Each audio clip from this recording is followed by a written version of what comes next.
Қосылайық жобасы жарнамадан оралдық. Ортада біздің тәтті жұп болғандарына 5 күн, ал танысқандарына 1 ай. Ақтөре және Меруерт, ал дәл қазір алдарыңызда Қосылайық жобасының еңбек сіңірген әртісі Ақтөренің орындауында махаббат жайлы ән. Қалай аты? Ыстық ұя. Күліп атсаңыз, осы кісі кінәлі өшім. Кім? Дайындық жоқ. Сіздің талантыңыз енді сіздің дайындығыңызға еш кедергісін келтірмейді ғой? Қойыншты анағым, қараңыз, әуен басталды, қосылып кеттіңіз, ілесіп тез. Сөзін де білмеймін мен. Мынада бір қиын өлең таңдауыз, кішкене басқа бір оңай өлеңдер ұнамай ма? Өткен жол осы жерде суырылып шығып, Меруертке осы ән ұнайды екен, келесі жолы орындап беремін. Мен деген қиналмаймын, маған бәрібір деген едіңіз. Янахан менде оңай екен деп ананы тыңдасаң, ойбай, мынау деп масқара ғой. Сөйтіп бекіш кетсем, бекіш босамады, сонымен менде жаңбыр болды, сонымен өзі күніміз күн болмады ғой. Мен ойлаған ғой, природада күштілеп тұрып айтып беремін деп. Сонда бір айлыққа ешқандай бір тосын сыйыңыз жоқ па? Аузым жыбырлап кетті. Айт деп қояды, аузым қой деп мен айтамаймын Диана шыны керек.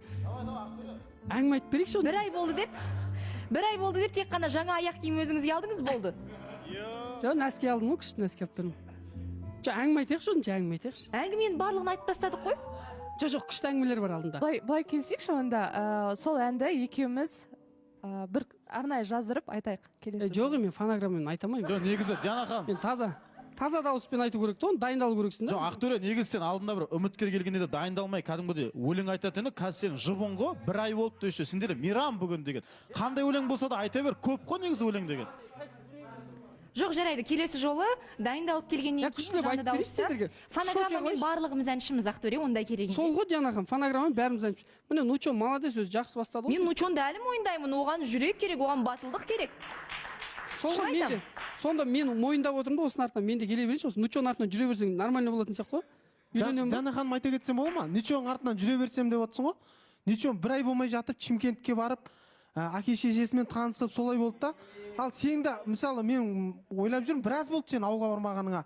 Ауылға барып мысалы ата-анаңмен таныстырып, әпкеңмен таныстырып, сондай ойда бар ма жалпы? Енді бір байқағанымыз, Меруертпен сөйлескелі бері, танысқалы бері Ақтөре раушан гүлдерін аямай сыйлап жүр. Ол да керемет көрсеткіш.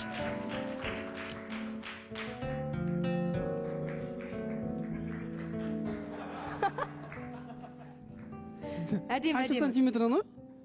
8 ба? 7-8 шығар, иә. 5-7 сондай киіп жүрсек, кішкене бірдей болып жүрмін. Әдемі, раушан гүлдері. Әрдайым құшағым гүлге толып жүр ғой. Және де Оппана! берген гүлдері.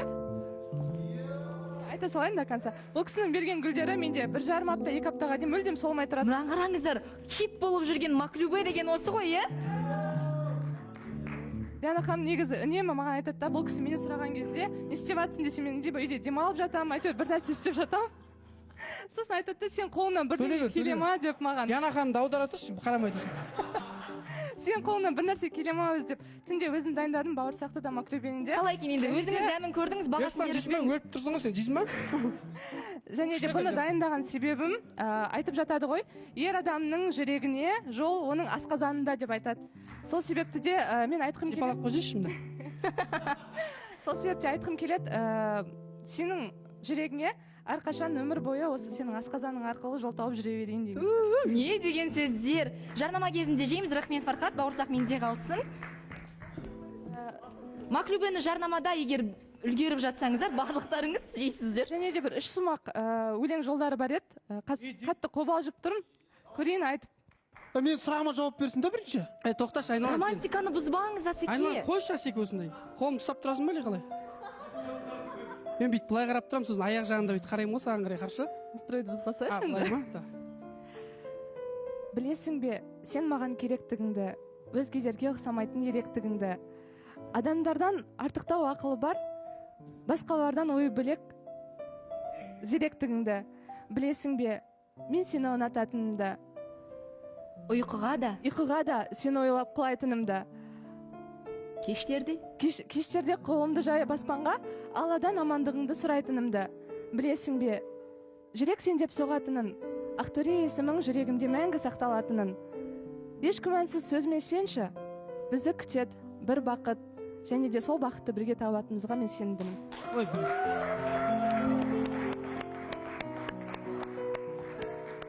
өзі бұтаққан ғой бұттана деп мен өз еркелетемін жанақым бұттана біздікі рахат бекзат қайда біздікі былай ұрсаң да жыламайды сен кішкене үйретсейші сен сразу бүйтіп жұлқыламай былай деген болмайды ол жайлап баста жайлап бүйт соны күшейте бересің жайлап сол кезде үйренеді адам сосын аяғыңды қосып қоясың Бұның барлығы қалжың иә. қалжың мен ұрмайтын біледі Шын ойлап қалмасың, меруерттің ата-анасы көріп біз отырған достары.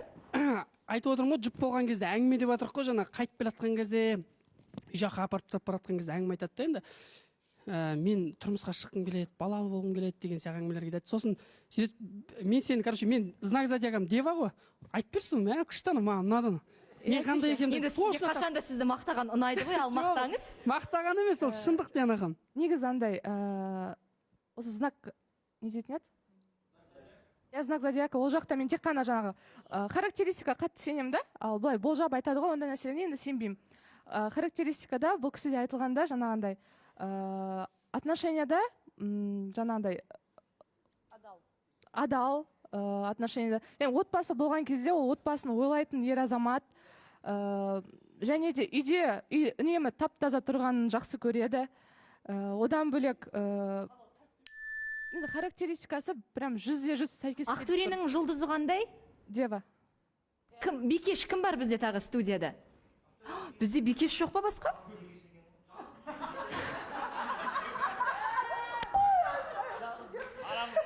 Арамыздағы жалғыз сондай жұлдызы бар қатысушы Ақтөре екен. негізі девалар мықты болып келеді деген рас екен сол маған арналған шығар. Бірақ бикештердің мінезі ауыр болады дегенді де естігенмін мен. Иә, Диана ханым, негізі бикештер... Сіз білесіз ғой, айтпақшы, Ақтөренің өзінде де айтқан болатын, негізі бикештердің мінезі өте ауыр. Сіздер педанттсыздар, көп жерде өзің қалжыңдасаң. Педант. Педант? Иә, педант деген ол барлығы рет-ретімен, орын-орнымен. Жақсы жерімді айтшы, ақыр сен біледі. Ал ол неге ол жаман нәрсе бұл? Жоқ, деваның жақсы жақтарын айтшы, жақсы жақтарын. Жақсы жағын емес, негізі жаман жағын айтатын болсақ, по идее, енді уже мінезі ауыр, еще сен кішкене жестокий болып келесің бар ғой, кей жағдайда вот жестокость бар сенің тарапында. Тем более еще қарашы енді өзің ойлашы бикеш. Негізі былай қарап тұрсақ қыз, иә, енді бикештер қой енді. Значит, сенде кішкене вот эта женственная энергетика бар, поэтому жоқ, ол жаман емес. Ол жаман нәрсе емес. Айналайын сен ол дева. Менің мамам бикеш. Қайтесің отыр? Мен дева знак зодиагам дева болып туылсын деген жоқпын, сен де қуасың ба, не айтып отырсың? Жоқ, ол дұрыс қой енді негізі. Мынау енді Диана ханым сентябрьда туылғандардың бәрі маған қарсы шығады енді бүгін дайындал. Сол студияда жалғыз өзіңіз болып тұрсыз ғой сондай. Сол ғой біреу қорғап жіберсе. Диана ханым женская энергетика деп жатыр. Женская энергетика и мужская энергетика ол қызда да, ұлда да бар. Мысалы бізде мужская энергетика бар деген сияқты ғой. Иә. Ойчы, но мен мақтадым, молодец. Диана ханым мақтаған жоқ. Ашын айтып отырмын. Асеке, сіздің сұрағыңыз не болды жаңағы? Айтайшы кімнің сұрағына? Иә, сен не деп отырсың жаңағы? Қайтадан қайталап қойсын. Қайтадан айтайын, иә? Сен Нучонға айтып отырсың қазір. Нучон артынан еріп келе жатырмын деп. Өткен жолда айттым, Нучон, менің осып кеттің, сен інімсің ғой дедім. Сен ағасысың ғой Нучонның. Сен ауылға мысалы көп бармағаның көп болды да, Нучон бір айдың ішінде, бір айға жетпес, от Шымкентке барып, әке-шешесімен танысып, кімнің? Айжанның. Ал сен бірге апарып кімді әпкең тұрады ауылда бәрін бірге таныстырып, сондай ойың бар ма жалпы?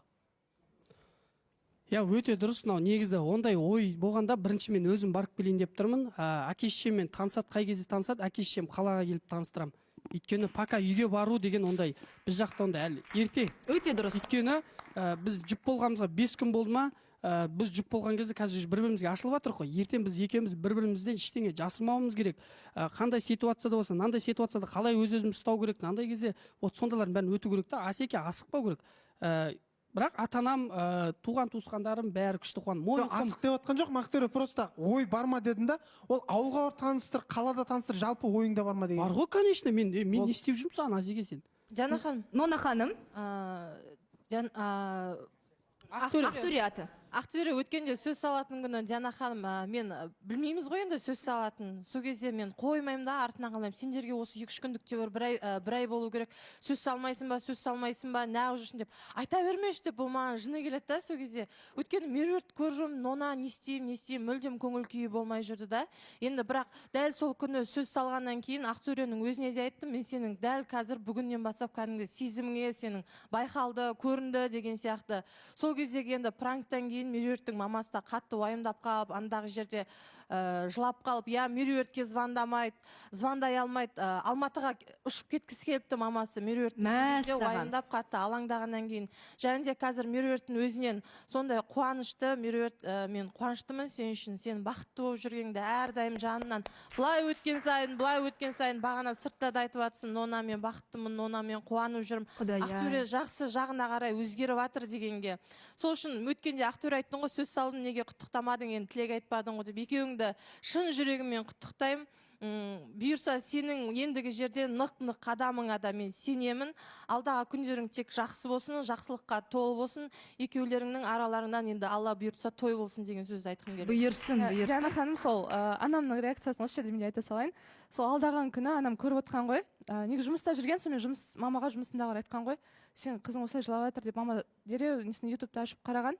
Сонымен жылап отырмын дейді, мама басында өзіме ұрсып отқан ғой. Сауап өзіңе сол керек деп. Тыңдамадың айтқанды деп. Осы жердегі біраз қатысушылар сияқты. Сөйтіп ұрсып отқан. Содан кейін уже қатты жылаған кезде мамам өзі жүрегі ауырып, сол ұшып кеткім келіп, жаман болдым, жүрегім қағайырылды дейді. Өте қиын екен деп. Енді басық жаңағындай осындай не жылап бастадың ғой, енді ары қарай жүзіңнен күлкі кетпесін қызым. Ал соңы осындай бір ұсыныспен аяқталғанын көрген кезде анаңыз не деді? Мама қуанған. Енді айтып жатыр, ары қарай бәрі жақсы болсын, сендерде енді көпшіліктің алдында, халықтың алдында болып жатқаннан кейін нәтиже болғанын қалаймыз ғой, енді ол сенің абыройың деген сияқты қылып айтып жатыр үйдегілер. Ақтөрені мама енді ұнатып жатыр. Енді көзқарасы түзеліп жатыр, иә? Жұмка тәте не деп жатыр? Бұл бір алдау операциясын қалай бағалады, әлде сізге ұрысты ма? Неге қызды жылатасың деп? Негізі папым ғой қатты уайымдаған, айттым ғой алдында ауырып қалды деп. Мамам ол кезде жұмыста болған, сол жұмыстан келген кезде келіп көрген. Енді конечно, енді ана жерде ана ситуация деген масқара ғой, қарап отырсаңыз, анаға бүйтіп, еще неяқтан төбелесіп, анау деген не істеп жүр ана бала деген сияқты ғой. Соның артынан кейін барып қуанған, осылай просто анандай да, Диана ханым, уже ауылдықтар уже барлығы әке-шешең сені бүйтіп қолдап тұрса күшті екен де, ойланады екенсің да, уже алға қарай, мысалы, үйленемін, Алла қаласа, не істейміз, мындай деген сияқты. Вот сондай болып отыр, біз жақтан қазір пока жақсы. Менде сұрақ бар да, Меруерт, енді. Осы жерде Ақтөрені бәріміз білеміз ғой, қыздарға қалай тиісіп, біранда ехидный сұрақтар қойып, бұрынғы отношениялер туралы деген сияқты. Сен туралы сондай, сенің тарапыңа бұрынғы жаңағы болған қарым-қатынастарың туралы ехидный сөйлеп, тістеп сөйлеп, бір сұрақтар қойып, тиіспей ма саған? Жоқ, ехидный сөйлемейді, енді өткен өмір бәрімізде бар ғой. Отырып, былай айтқанда, серьезно деп айтамыз ғой. Сөйлестік, сұрады, қалай, не болды өткен өмірінде. Оның бәрін ашып айтып сөйлестік. Ал былай ехидно жоқ, ондай болған жоқ. Диана ханым, ана жолдар енді ұсыныс жасаудың алдында айтамын да, анау жақта отырдым да, и хорошо деймін, что маған микрофон жеткен жоқ, потому что мен деген ана микрофонды жұлып алып, содан кейін әйтеуір қосылғаннан кейін кәдімгідей қуандым. Негізі бағана айтып жатыр ғой ана ханым, енді Ақтөре өзгеріп жатыр деп. Бұл жерде менің ойымша ол Ақтөре өзгерген емес, Диана ханым, бәлкім біз просто Ақтөрені именно жұптық арақатынаста ешқашан көрген жоқпыз ғой. Бәлкім адам жай ғана өзінің қандай бар, солай көрсетіп жатыр. Сенің енді теріс мінездеріңде өте көп, өте тактичность деген нәрсе жоқ, енді ол рас нәрсе. Ойламайтын жерде адам біреу жылап жатса, жерде күліп, сондай енді бар, но бірақ адамгершілік қасиеттерің сенің жоқ, шын ғой енді, андай болады ғой, тыңдамай. Сәл қуып кетесің арасына деп тұрсың ба? Эфир мәдениетіне жақпайтын сөз болғаннан кейін айтқан жоқпын, енді ол рас нәрсе ғой, кейбір кезде жаңағы қалжыңдарың неуместно болуы да мүмкін, бірақ сенде андай бір адамгершілік те сенің бойыңда бар нәрсе. Табылады, анда-санда. Табылады. Жоқ, действительно, например, ортаға шықтыңыздар, мен қуанып отырмын, потому что историяларында айтып жатыр, күлдіріп жатыр, кәдімгідей қызықты, бағанағы атмосферадан бізді кәдімгідей алып шықтыңыздар, сондықтан да керемет дәл осылай алдыға қарай жүре беріңіздер. Жана ханым, ол негізінде мынандай ғой, Ақтөре сен негізі ақ көңілсің, барлығымен жақсы араласасың, барлық бір ашуланып жатқан нәрсені күлкімен, қалжыңмен бәрін қайтарасың да. Меруертке сенде бұған дейін неуважение, сезім, бірдеңе болған жоқ деп мен айтпаймын. Сенде бұл күнге дейін жай адам ретінде ғана, қыз ретінде қалай екен мен көрейін деген ой болды да сенде. Тем более Меруерттің өзінің сезімі бар екенін білгеннен кейін. Бұл жерде несерьезно қараған жоқсың. Сенің келе Меруертке сезімің ашылды, көңілің ашылды, өзіңнің адамың екенін білдің, болашақ жарың ретінде көрдің, содан кейін сен ұсынысың жасап, сосын барып сен өзің ашылдың. Солайынан ба? Иә, мені Меруерт қайсымен сыйластығымен, қарапайымдылығымен баурап алды да, Диана ханым, шыны керек. Бірден айтсаң сыйлап тұрады, бүйтсең де бүйтсең, қоя саш, бүйте саш, сабыр сақташ. Рахат да, андай не десең же демейді да. Егер не десе, же десе, мә дейсің осым. Сондай болып кетуі мүмкін ғой енді ол. Бірақ сіз осы сыйластықтың барлығын әлсіздікке баламаңыз. Бағалау керек бұндай сыйластықты. Бағалап жатырмын ғой, Диана ханым. Дұрыс жағынан қабылдап. Иә, конечно. Енді ортаға қазір шығып отырған Меруерт енді байқап отырған шығарсыздар. Өзге күндерге қарағанда мүлдем басқаша жайнап отыр, жүзінде күлкі, сондай керемет бір жылулық Иә, болды. Диана ханым, қуаныш жағдай. Күлкісі байқаған шығарсыз, бір-екітін алды. Құттықтаймын. Жек көретін бар ғой, мен бұрын шыны керек, мен басында айтатын, бір-екіт киіп алғандар жек көретін. Енді алып тастап едім, алып тастады енді. Күшті болып қалды маған. Оның уақыты келген шығар алатын, әйтпесе жай ғана Ақтөренің сөзіне емес бір шығар. жыл 4 ай уақыт тағып жүрдім. Мына жерде отырамын ғой, сосын күліп қалсам маған қарап күлмеші деп ұрсады. Бір-екетіңді көріп қалса күлмеші деп. Өзіңіз тағуға ниет жоқ па? Жоқ, бізге болмайды, Диана ханым. Ертең түсің полный түсіп қалады ғой, анау бір удар жақсы удар тисе болды, түсің бәрі полный түседі. ондай Фа деп жүресің. Бір-екеті барларды жек көрем дегенге біртүрлі Айдан екеуміз бірімізге қараймыз ғой. Не үшін жек көресіз енді, бізде еріккеннен тақпаймыз ғой. Не үшін жек көрем айтайын ба?